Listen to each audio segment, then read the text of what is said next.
the different companions, they are together for about a month, and the different companions get to ask a question of the Lord and Lady. So,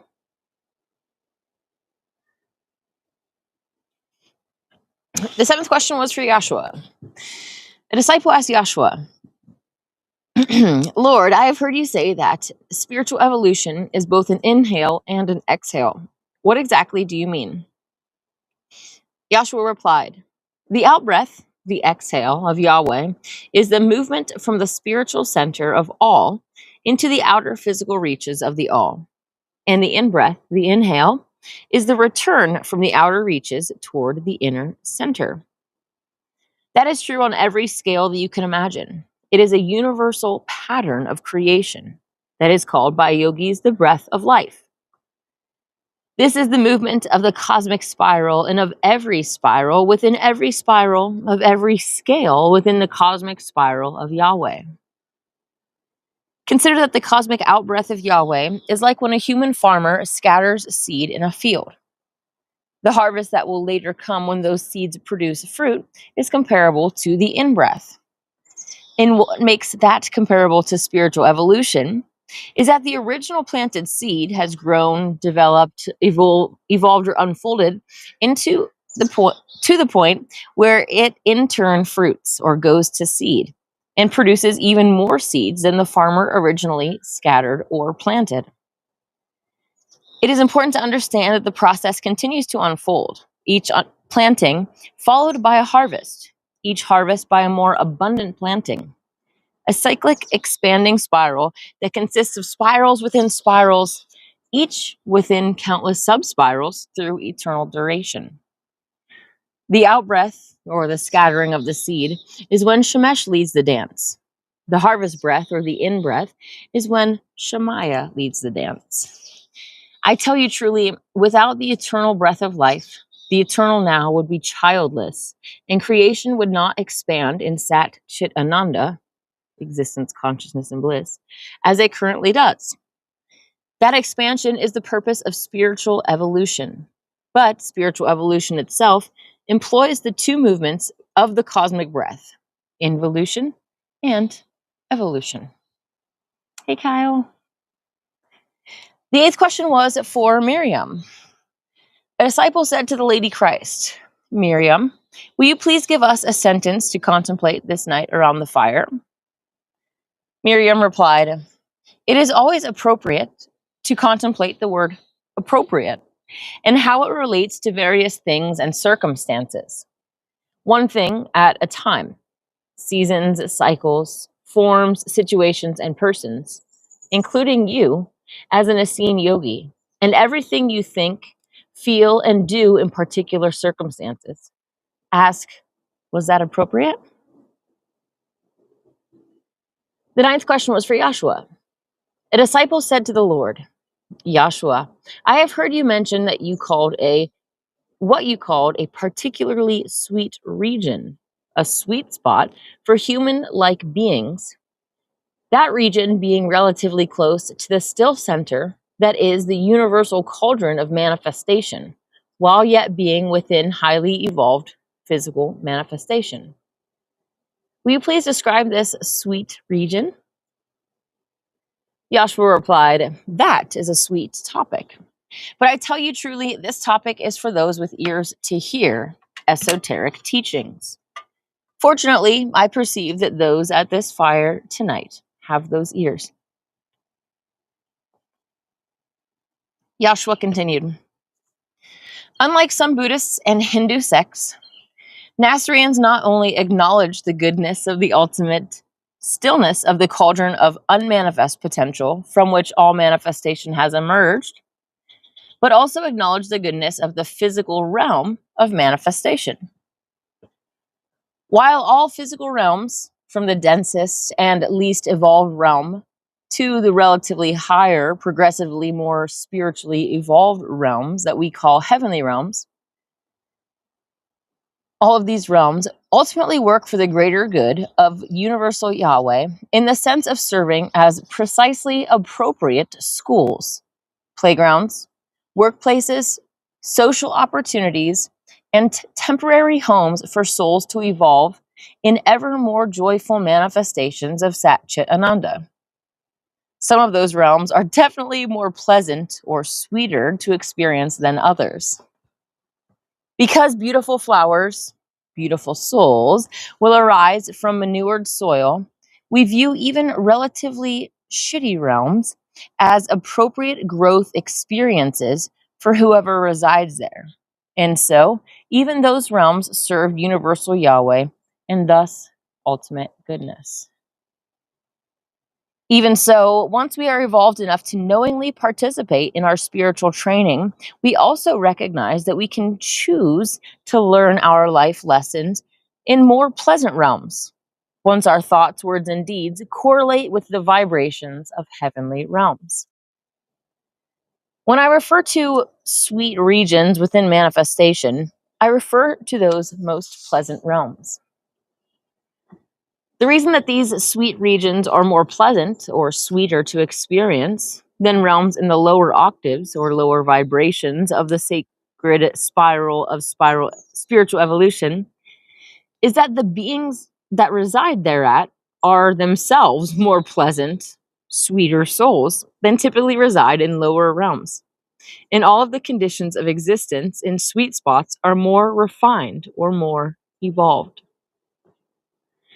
Even so, these sweet souls will alternate periods of enjoying residing in these most pleasant realms and choosing to serve supernal love in relatively lower or less evolved realms on the spiral ladder of being. We choose willingly to leave those heavenly realms to come down to earths like this that are more contested and full of less sweet souls so that we can show them the way and lift others up. That's the way of the Nasareans. What differentiates Nasarean cosmology and Nasarean theology from the cosmology and theology of some Buddhist and Hindu sects is that Nasareans do not seek to permanently return to non-personality, non-existence in the cauldron of unmanifest potential or any other void. To our way of thinking, that would defeat the whole purpose of creative manifestation in Sat Chit Ananda. So we're not trying to exactly return to this source of no personality, non-existence, none anything, right? To our way of thinking, that would defeat the whole purpose of creative manifestation.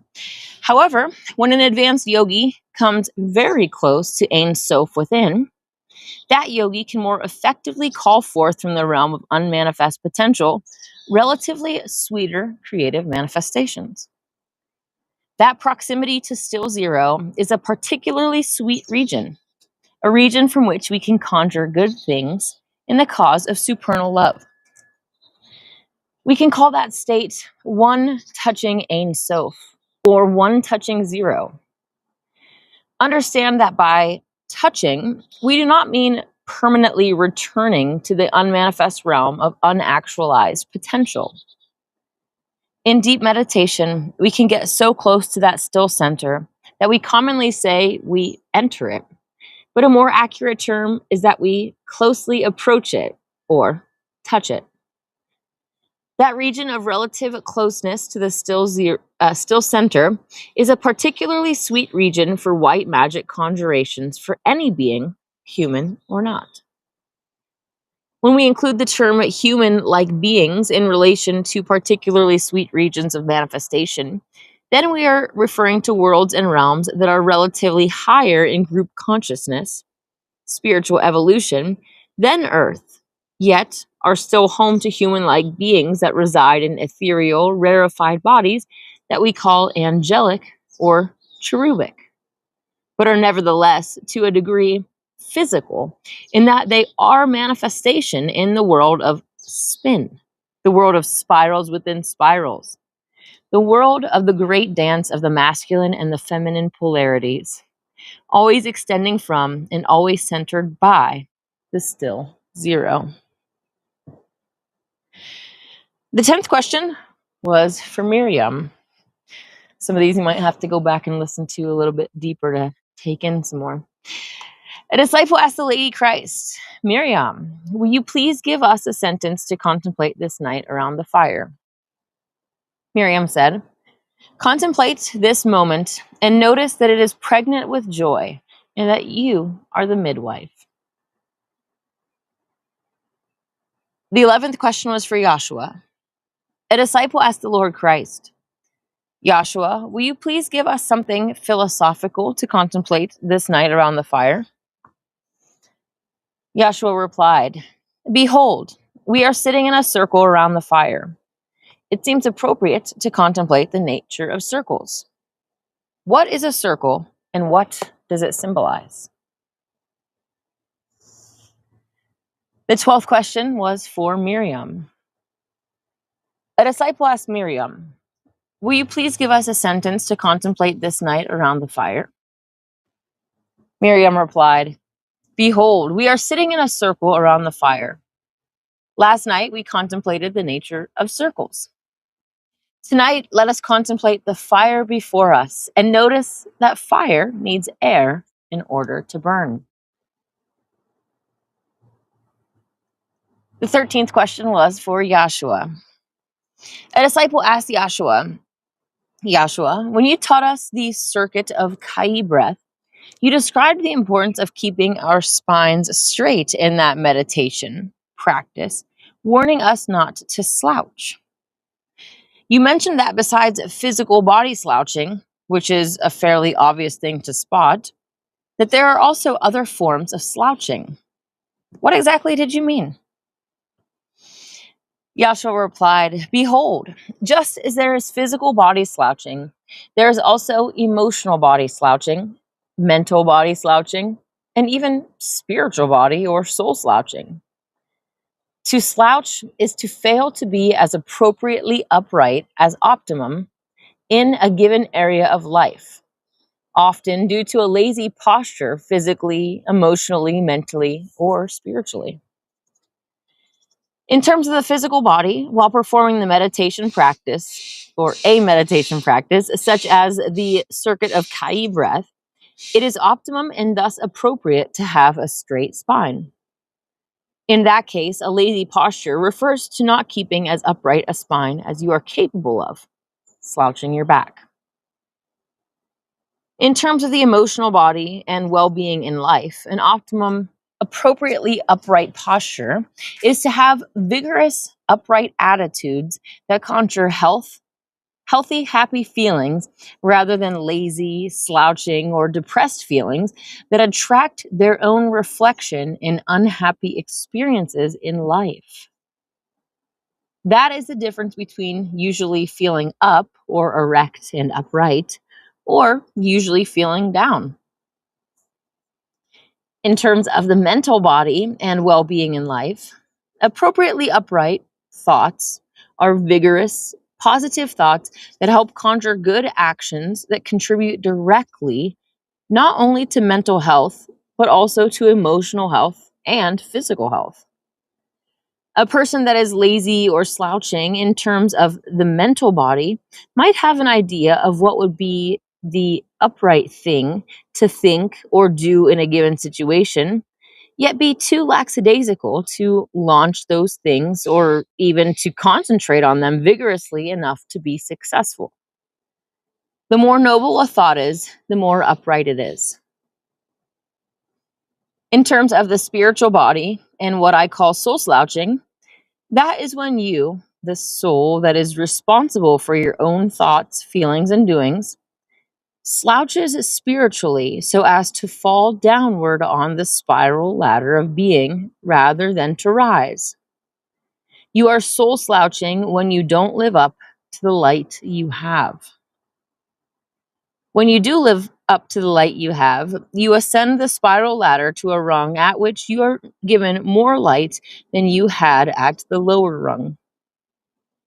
Live up to that greater light, and you will continue to ascend to an even higher rung of the spiral ladder of ascent. The 14th question was for Miriam. A disciple asked, Miriam, will you please tell us something related to Mother Earth Yoga? Miriam replied, when walking in Mother Nature, be aware of her voice. The 15th question was for Yahshua. A disciple asked, Yahshua, will you please share with us something to aid our quest for positive self-transformation and spiritual enlightenment? Yahshua replied, when you rise above a lower belief or action because you realized and acted on a higher belief or action, it is powerful magic to then affirm that self-transforming experience by declaring the following words: I have seen the light. The 16th question was for Miriam. A disciple asked Miriam, will you please give us a spiritual maxim to contemplate tonight around the fire? Miriam said, Yahshua and I never tire of repeating the following maxim and encourage our disciples to memorize it. Live up to the light you have, and greater light will be revealed. Also know this, that greater light is revealed in the form of insights, new revelations. Live up to that greater light, and still greater light will be revealed. That principle keeps unfolding. That is the process of progressive enlightenment in spiritual evolution. The term live up to means to incorporate the new realizations into your actual practices. So it's not just knowledge, it's putting the knowledge into action. The 17th question was for Yahshua. A disciple asked Yahshua, when I notice myself having an ignoble thought, what counterspell might I enchant? Yahshua replied, when you notice an ignoble thought, affirm authoritatively the enchantment, banish that thought. Then move on to a positive thought.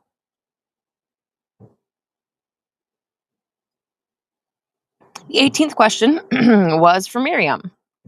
A disciple asked, Miriam, will you please tell us a good practice for peace yoga? Miriam replied, let go of anger and resentment, for so did every soul that ever found inner peace.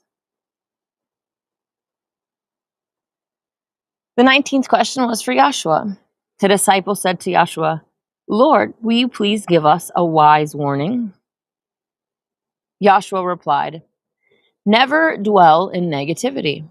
For lo, negativity is the land of the wailing souls, and nobody resides there without having set up their own tent.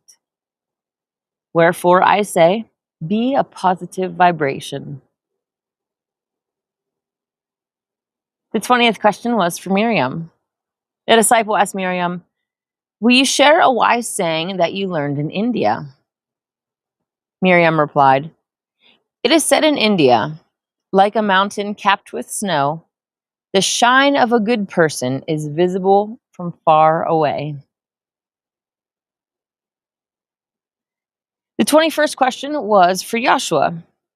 A disciple asked, Yahshua, will you share something about goodness that we can contemplate around the fire tonight? Yahshua said, goodness is a quality that can be sensed on many levels. The 22nd question was for Miriam. A disciple asked Miriam, will you share something about goodness that we can contemplate around the fire tonight? Miriam said, goodness is not intangible. It is the supernal idea, the supernal archetype, working itself out everywhere, including in very tangible, touchable manifestations. Consider this.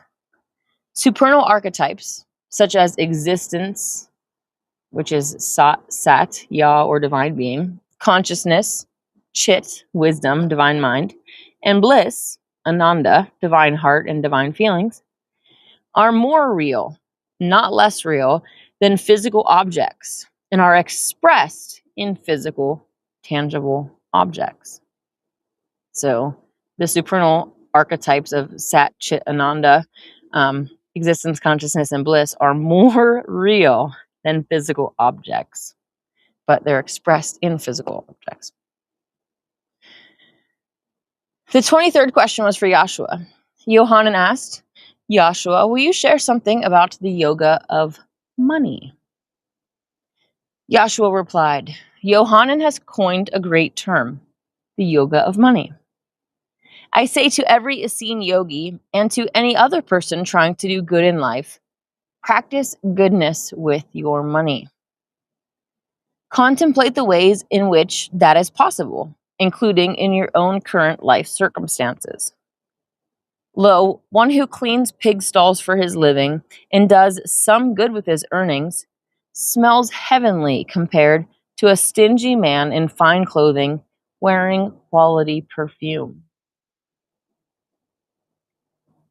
One who cleans pig stalls for his living and does some good with his earnings smells heavenly compared to a stingy man in fine clothing wearing quality perfume.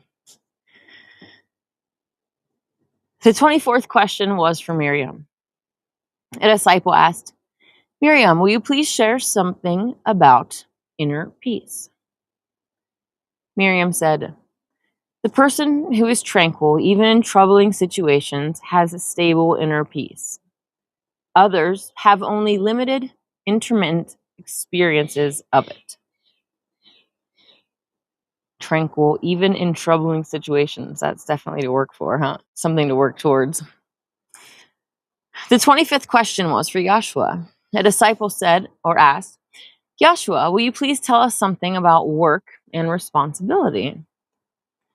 Yahshua said, if you know you are the right person to do a needed task, accept that responsibility as if it were your next meal. The 26th question was for Miriam. A disciple asked Miriam, please, Miriam, will you give us a wise saying to contemplate around the fire tonight? Miriam said, what goes around comes around. What you put out, you get back. As you sow, so shall you reap. The 27th question was for Yahshua. A disciple asked, Lord, if a man is born blind, is it due to his karma, his parents' karma, or simply bad luck? Yahshua replied, this is the perfect moment to share additional information on a topic that we have previously discussed, karma. So that you can have a better understanding, so that you can better understand my answer to the question that you have asked, I will first introduce two terms, specific karma and general karma. Specific karma is the sort that can be described thusly. As you sow, so shall you reap. What you put out, or sow or scatter seeds, returns to you as your harvest. If a man robs a neighbor and is put in prison for that crime, that is an example of specific karma. You do something that results in a specific consequence. It can be, but does not need to be, even more specific. You steal from others, and others steal from you.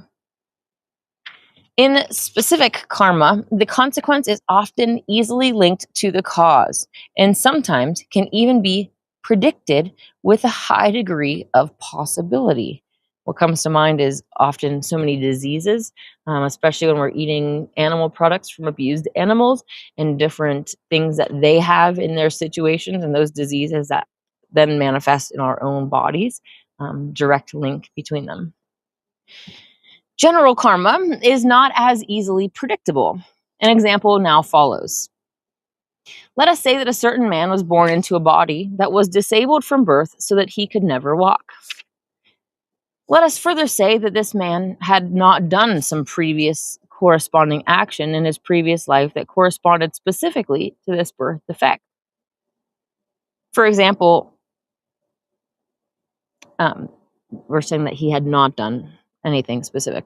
For example, if the man had, in his previous life, punched a pregnant woman in the stomach and injured her unborn fetus in such a way as to cripple the unborn child for life, one could point to specific karma.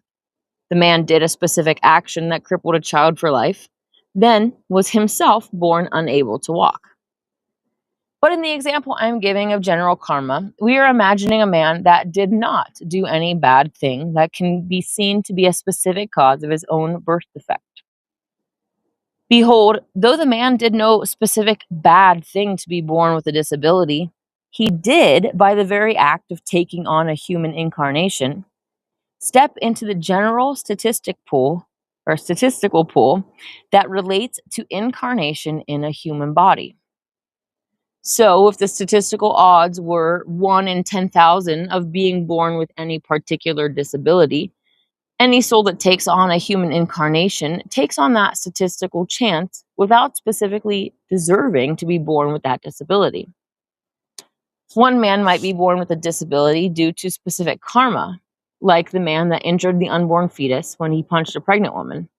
And another man may be born with the very same disability, not having done anything specific to deserve that fate, other than the act of stepping into the general statistical pool related to human incarnation.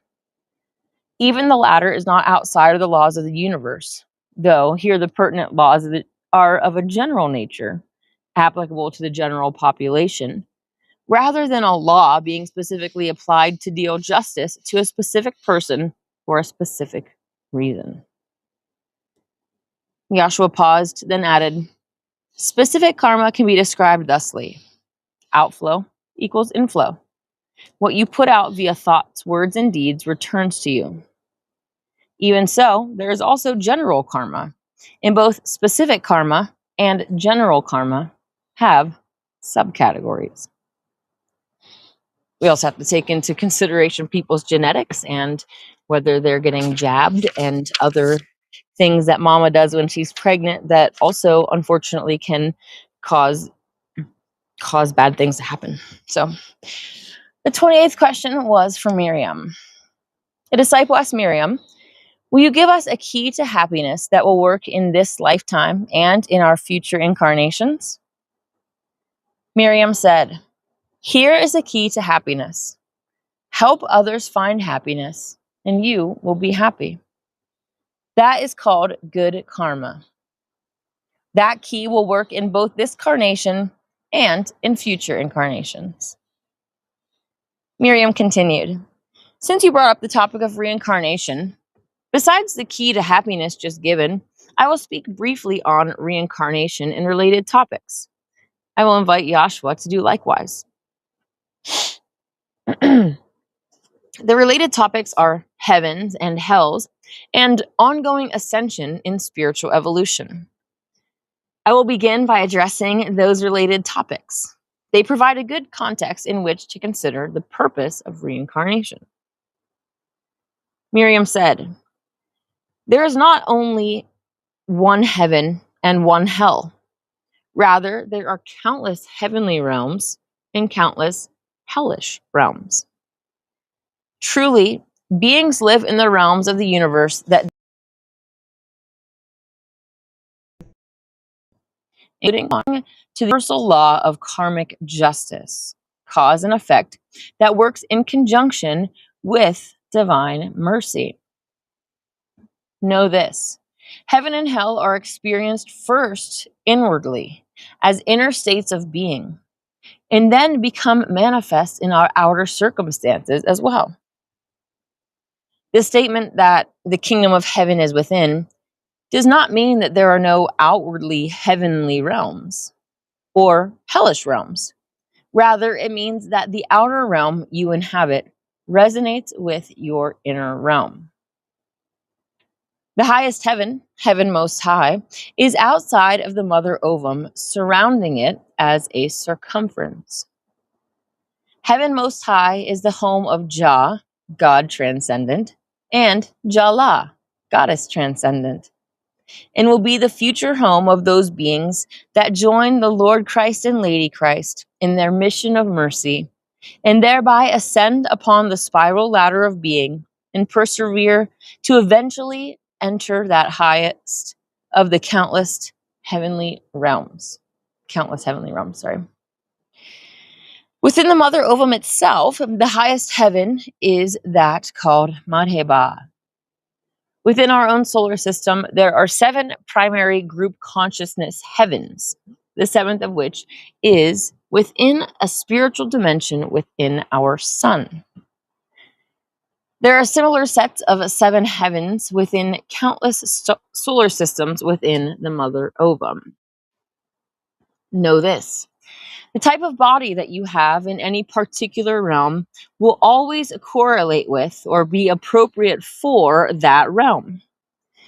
Thus, the eternal self that we call the soul will likely reside in many body types, wearing each like a garment of clothing, moving from one body to the next over the ceaseless durations of eternal life. Thus, Nasareans believe in reincarnation, the transmigration of souls from one body to another in ongoing spiritual evolution. We also teach that at a certain level of your ongoing ascension and spiritual evolution, you will have an eternal body of light and no longer need to die and be reborn.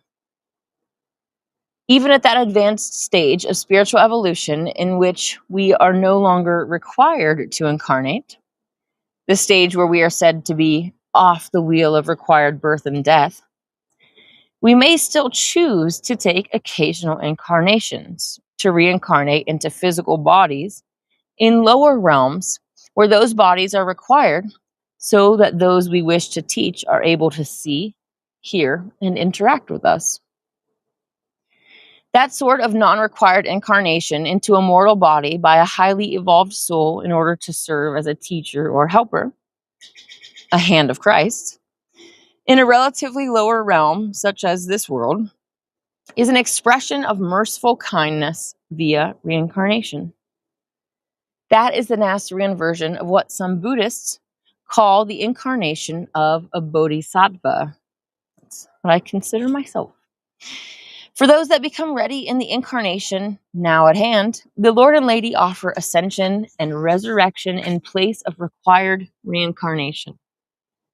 Otherwise, all who die in this world will be unable to escape required transmigration unless they are a true bodhisattva. It is not that a bodhisattva has no need of ascension and resurrection. Rather, a bodhisattva already has been experiencing that state and simply needs to retain it. Behold, unless the soul is attuned to the Lord and Lady at death, and that attunement is by having appropriately resonant and harmonious vibrations, that soul will remain in the dominion of required reincarnation, which I emphasize is not bad or evil, but simply a particular level on the spiral ladder of spiritual evolution. Reincarnation is not bad or evil. It's simply a particular level on the spiral ladder of spiritual evolution. Both Yahshua and I will now share some additional information on the topic of reincarnation. Yahshua, it is your turn. Yahshua said, Miriam made clear that souls reincarnate into appropriate body types for their current stage of development on the spiral ladder of spiritual evolution. I wish to make clear that not only human beings on our world have souls and participate in reincarnation. Rather, know this.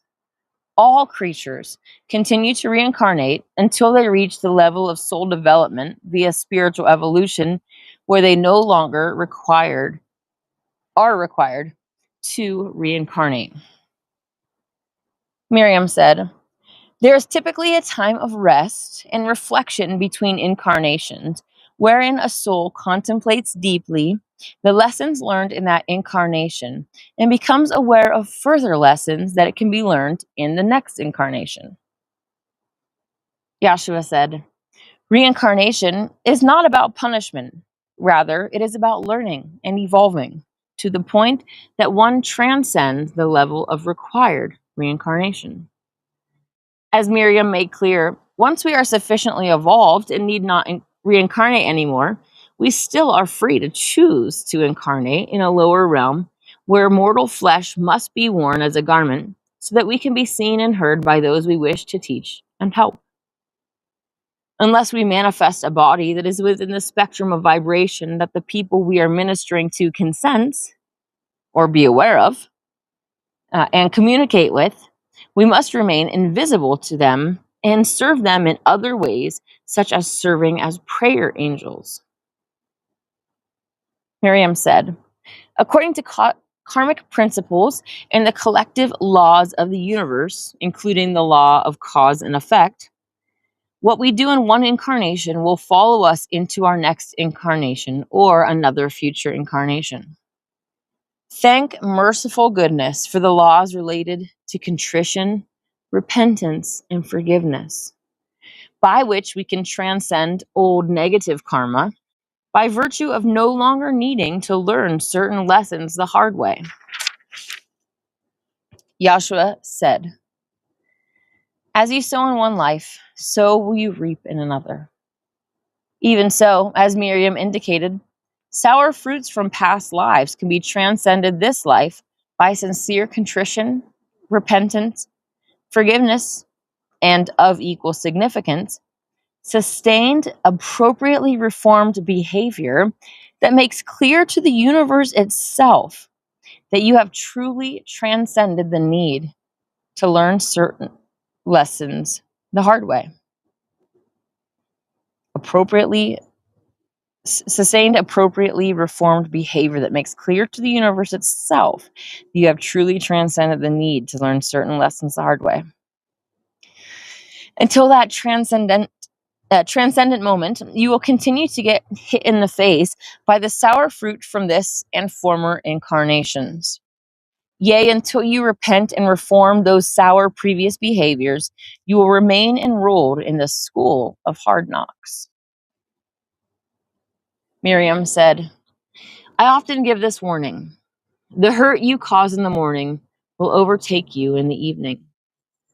Likewise, I often warn, hurt comes to the hurtful. Yea, I tell you truly, those that are kind to all creatures need not fear their own futures. These teachings are common knowledge in India. Let us make them common knowledge over the entire world.